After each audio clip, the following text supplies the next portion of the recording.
Okay, so get this. Today we're diving into, get this, meditation. Oh, interesting. But like not just any meditation. We're talking about two practices, right? That are like all about taking your awareness to the next level. Shikantaza and Dzogchen. Okay. Yeah, I've heard of those. They're Yeah. pretty, Right. yeah, they can be a little tricky. They sound so simple at first, right? Hmm. Like deceptively simple.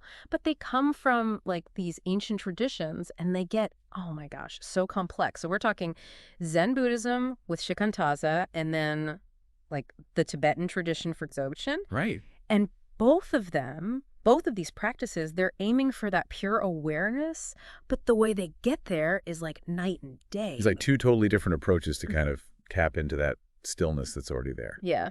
And you know I'm all about exploring contrast, right? Right. So to kick things off, let's talk about effort for a second. Or should I say the lack of it? Because Shikantaza is like, nope, drop the effort. Yeah, it's true. With Shikantaza, you're not trying to get anywhere. You're not striving for some like peaceful state or anything. You're just letting yourself be present just with whatever comes up, but without getting, totally carried away by it all. Okay, so I'm already hooked, but how do you even practice Shikantaza if you're not actively, doing something? What do you actually do? That's the thing. The practice is so simple. It's almost deceptive. You just sit. Yeah. You're not doing any fancy breathing exercises or visualizing anything, no mantras. You're just there, fully present, just with the experience of sitting. Like hitting the pause button on all the striving and just being. I Yeah. can see the appeal of that, especially these days, right? Yeah, right. But then on the flip side, you have Dzogchen, which seems a lot more structured. So Dzogchen recognizes that this pure awareness, right? It's always there, but it gets clouded, right, by our thoughts, by our emotions. Imagine the sun behind the clouds. It's always shining, but you need to, clear away those obstructions to really experience its full brilliance. So instead of just being with whatever's going on in your mind, Dzogchen is more about actively like clearing out those mental clouds. Exactly, yeah. And it uses specific meditation techniques to do that and guidance from a teacher. And then there are these things called, have you heard of these, pointing out instructions. Pointing out instructions. Okay, yeah, that sounds kind of mysterious. What are those? How do those work in Dzogchen? Okay, imagine you're trying to find like a rare flower, right? This huge field. A pointing out instruction is like having a guide who not only tells you where to look, but they actually point their finger right at the flower. Oh, I see. And so suddenly, there it is. So in Dzogchen, these pointing out instructions are like skillful pointers that help you directly experience, connect with your own awareness, your own inherent awareness, or what they call Rigpa in Tibetan. So it's like having a personalized map, but instead of a place, it's leading you straight to your own inner brilliance. Exactly, exactly. And here's the thing, even though Dzogchen uses all these, tools and techniques, ultimately, the goal is the same as Shikantaza, to rest in this effortless awareness, free from all the chatter of the thinking mind. Okay, I'm starting to see how these two practices, they seem so different on the surface, but they're both aiming for that same peak experience. But let's go back to this whole effort thing, because that seems to be a biggie. So with Shikantaza, if it's all about non-effort, does that mean you just plop down on a cushion and boom, enlightenment? It's a good question. It's important to remember that Shikantaza emphasizes non-effort in terms of like, you're not striving for a specific outcome, but it doesn't mean the practice itself is passive. There's a certain discipline involved in simply sitting, resisting that urge to fidget, to try to control your thoughts, or even to just get up and get a snack or something. So it's more like this gentle, but like really consistent thing, this commitment to just showing up in the moment, even when it's hard. Right, and it's not about zoning out. It's about being fully there without forcing it. Yeah, yeah. And over time, when you consistently practice this non-striving, Yeah. it can actually like really shift your whole perspective on your thoughts and emotions. You start to see them less like, these are my thoughts, these are my emotions, they're taking over. It's more like they're just weather patterns, just passing through the big sky of your awareness. I love that. So it's like you're creating space around all that mental noise so it doesn't have the same hold on you anymore. But how is that different from Dzogchen, where you are actively trying to clear those thought clouds away? Like, wouldn't that take effort? It's a subtle difference, but it's important. In Dzogchen, the effort is more about cultivating this awareness where you can tell the difference between like the fleeting nature of your thoughts and emotions and that unchanging ground of Rigpa. It's like, when you look at the ocean, Yeah, you yeah. see the waves, but then there's the ocean itself. Oh, I see. Okay, so it's not about like shoving the thoughts down or trying to make them disappear. It's more about like, recognizing what they really are. Exactly, exactly. And those pointing out instructions that we talked about, they're actually crucial for developing that discerning awareness. It's Yeah. like they're like these catalysts, right, that jolt you out of those old thinking patterns and help you see that clarity that's always been there underneath. It's like having a friend who's like constantly nudging you, going, look again, see, that's it. Yes.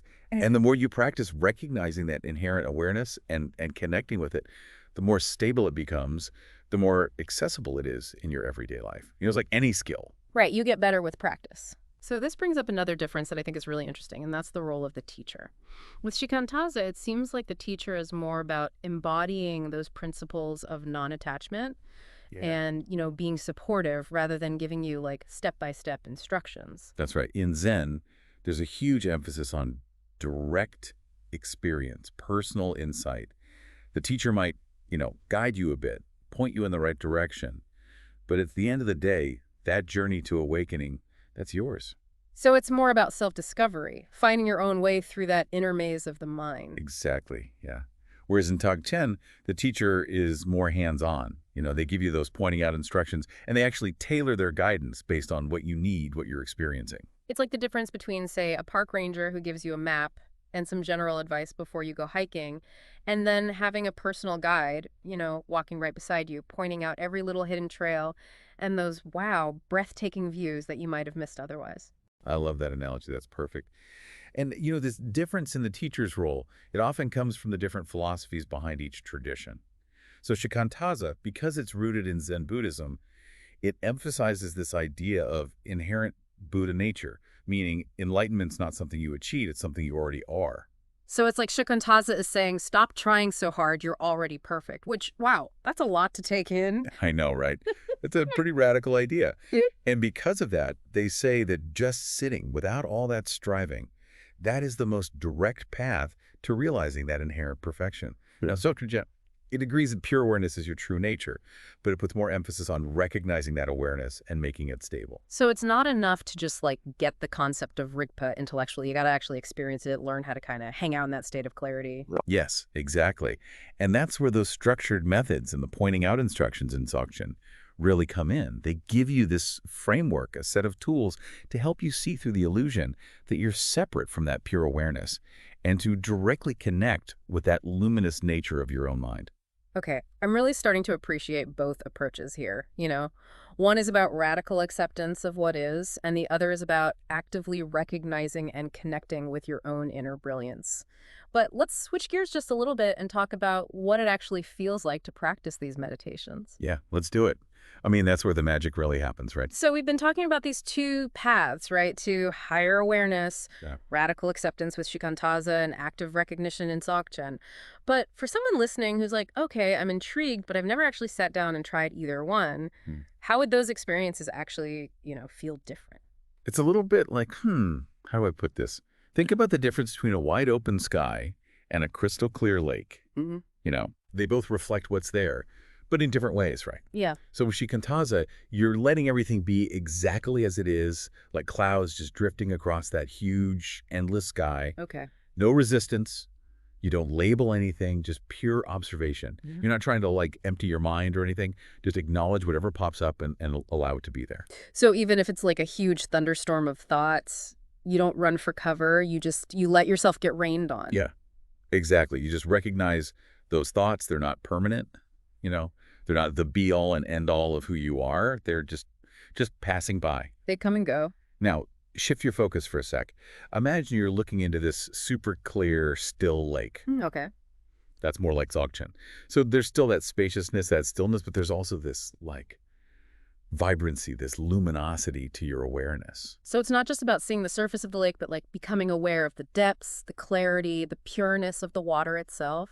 Yes, Hmm. exactly. You're learning to tell the difference between the lake itself, that's that pure awareness, that Rigpa, and all the little ripples that might dance on the surface. Those are like the thoughts, the emotions, all those sensations that can kind of obscure that clear, pure nature. This makes me think about how these practices would actually show up in our day-to-day lives. So with Shikantaza, if it helps you detach from those thoughts that can just sweep you away, does that mean you just stay calmer no matter what life throws at you? It can, yeah, definitely.